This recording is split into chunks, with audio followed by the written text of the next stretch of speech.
Patrice Lumumba was a renowned leader of the 19th century in the Democratic Republic of Congo.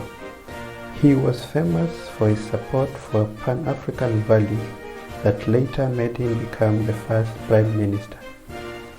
In the third episode of the African Heroes series, we are going to explore Patrice Lumumba's life and his impact on the DRC Congo's political evolution. Patrice Lumumba was born on July 2, 1925 in the Democratic Republic of Congo in Kasai province at a small village known as Onalua village.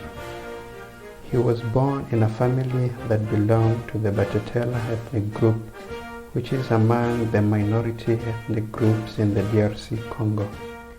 He attended a missionary school run by the Protestant Church. After finishing his education, Lumumba worked several jobs, attaining roles such as essay and poem writing, post office clerk, and accountancy. He later applied for Belgian citizenship, which he received and enabled him to go to Belgium for further studying. Patrice Lumumba first got into leadership when he became the leader of an independent trade union that comprised of Congolese government workers only.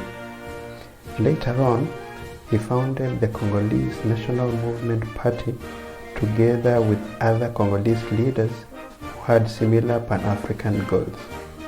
In the year 1958, Lumumba participated in a conference that brought together many African leaders from all over the continent and became a member of the organization that was formed during the sessions at the conference.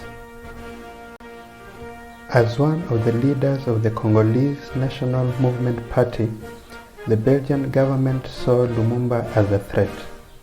In several instances, Lumumba was arrested and put in police custody. One example is when the Belgian police officers arrested and imprisoned Lumumba after accusing him of organizing riots that happened after the Congolese National Movement Party refused to participate in the local elections that the Belgian government was planning to organize in December 1959. Lumumba and other leaders of the Congolese party suspected that the Belgian government wanted to install Congolese people who would collaborate with the outgoing colonial administration. As a way of asking for free and fair elections, Lumumba and his aides decided to boycott the elections. However, the Congolese National Movement Party leaders later changed their position and decided to take part in the elections. When the results were announced, the party had won the elections with a wide margin from the immediate competitors. The elections took place while Patrice Lumumba was still in the Belgian police custody.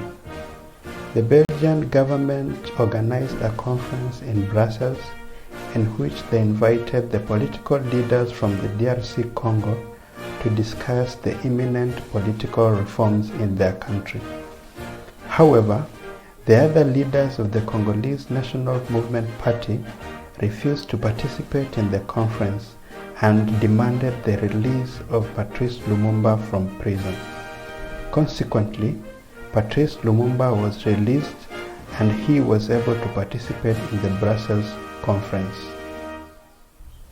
During the Brussels conference sessions, the delegates agreed on a new independence date, June 30, 1960. As a result, fresh elections were to be organized in May, in which Patrice Lumumba won as the leading nationalist politician in the DRC Congo. He defeated his close rival Moise Tshombe. On the day of his inauguration as the first Prime Minister of the DRC Congo, Patrice Lumumba delivered a powerful speech that made him even more famous. The speech was entitled Tears, Fire and Blood, and through it, he spoke directly to the DRC Congo citizens. He decided to take a different path from other leaders like President Kasavubu, who always followed a plot that was in line with the interests of the Belgian government. Lumumba highlighted the pain and suffering that the Congolese had to undergo for them to win their independence.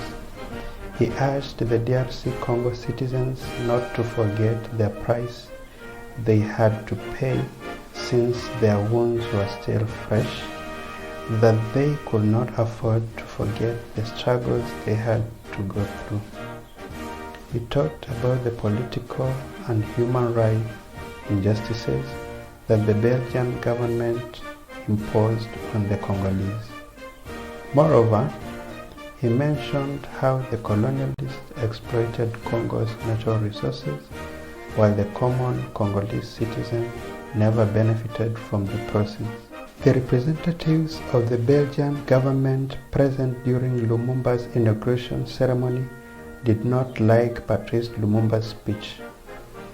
He had reminded the Congolese of the injustices they went through under the colonialists, something that the Belgian government did not want him to.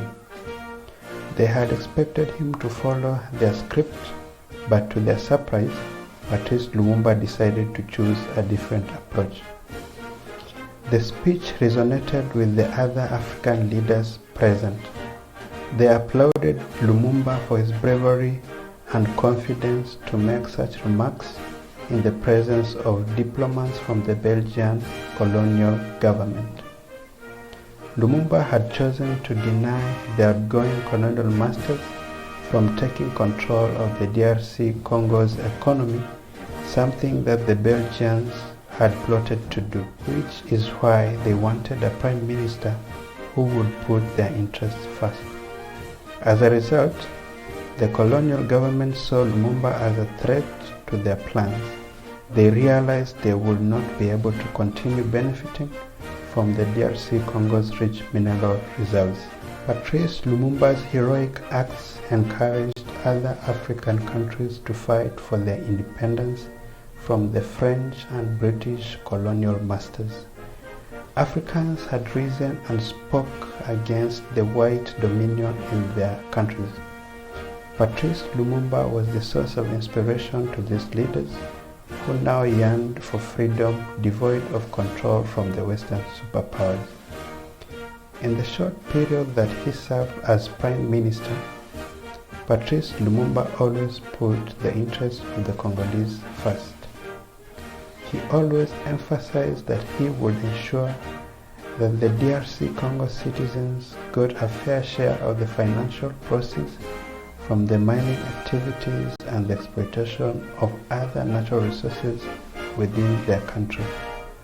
He had assumed the position of the guard of the national resources, guarding them against the greedy Belgian colonial government.